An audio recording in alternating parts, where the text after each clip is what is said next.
Hi, this is Doreen with WTI. Many people get a Ring doorbell camera, only to find out that they cannot hear the doorbell ringing when they are at a certain part of the house.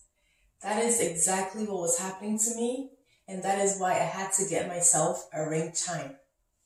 Listen to the doorbell without the chime.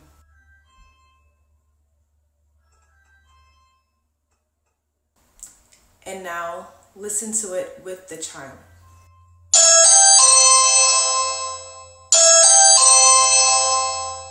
The chime is super easy to use. All you have to do is plug it in and it easily connects to your Ring app.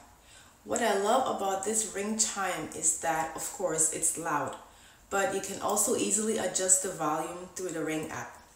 I have mine upstairs, but I love that you can quickly and easily move it to another part of the house. One other thing I love about this chime is that you can plug it in facing up or down. So if you have a 2 outlet, you can also use the other one. This Ring chime is a great choice to amplify the sound of your Ring doorbell. I really love using mine, and that is my point of view.